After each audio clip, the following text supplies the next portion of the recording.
සුබ දවසක් කියලා පිළිගන්න ඔයාලා හැමෝම අපි අද වීඩියෝ එකෙන් කතා කරන්න බලාපොරොත්තු වෙන්නේ අපේ සිංහල අලුත් අවුරුදු නැකත් සීට්ටුව පිළිබඳව.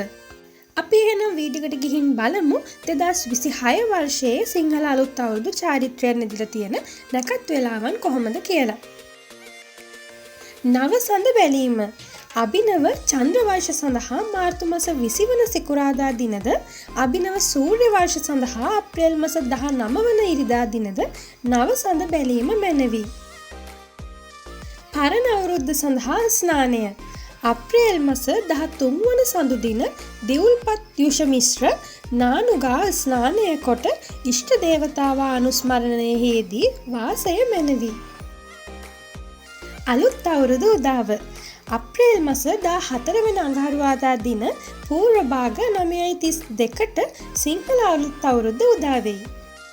පුණ්‍ය කාලය අප්‍රේල් මාස 14 වන අඟහරුවාදා පූර්ව භාග 3:08 සිට එමදා අපර භාග 3:56 දක්වා පුණ්‍ය කාලයේ බැවින් අප්‍රේල් මාස 14 වන අඟහරුවාදා පූර්ව භාග 3:08ට පළමුව ආහාර පානගෙන සියලු වැඩ අතහැර ආගමික වතාවත් වල යෙදීමද පුණ්‍ය කාලයේ අපර කොටස එනම් අප්‍රේල් මාස 14 වන අඟහරුවාදා පූර්ව භාග 9:32 සිට එමදා අපර භාග 3:56 දක්වා පහත දැක්වෙන අයුරින් ආහාර පිසීම, වැඩ ඇල්ලීම, ගනුදෙනු කිරීම සහ ආහාර අනුභවය ආදී නැකත් චාරිත්‍ර විධි ඉටු කිරීම මැනවි. ආහාර පිසීම අප්‍රේල් මාස 14 වන අඟහරුවාදා පූර්ව භාග 10:41ට රක්ත වර්ණ වස්ත්‍රාභරණයෙන් සැරසී දකුණු දිශාව බලා ලිප් බැඳ ගිනි මොලවා කිරිබතක්ද කැවිලි වර්ගයක්ද දී කිරි සහ විලඳද පිළියෙල කර ගැනීම මැනවි.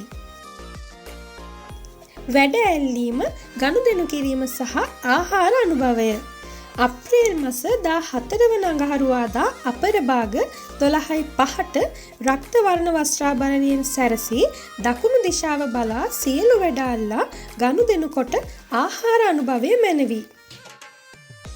හිස තෙල් ගෑම අප්‍රේල් මාස 15 වන බදාදා පූර්ව භාග 6:54ට පච්ච වර්ණ වස්ත්‍රාභරණයෙන් සැරසී නැගෙනහිර දිශාව බලා හිසට කොහොඹ පද්ද පයට කොළොන් පද්ද තබා කොහොඹ පත්යුෂ මිශ්‍ර නානු හා තෙල් ගා ස්නානය කිරීම මැනවි. රැකී රක්ෂා සඳහා පිටත්ව යෑම අප්‍රේල් මාස 20 වැනි සඳුදා පූර්ව භාග 6:27ට ශ්වේත වර්ණ වස්ත්‍රාභරණයෙන් සැරසී කිරිබතක් හා එළකිරි මිශ්‍ර කැවිලි වර්ගයක් අනුභව කර දකුණු දිශාව බලා පිටත්ව යාම මැනවි. පැළ සිටුවීම අප්‍රේල් මාස 23 වන බ්‍රහස්පතින්දා පූර්ව භාග 11:36ට රන්වන් පැහැති වස්ත්‍රාභරණයෙන් සැරසී උතුරු දිශාව බලා පැළ සිටුවීම මැනවි.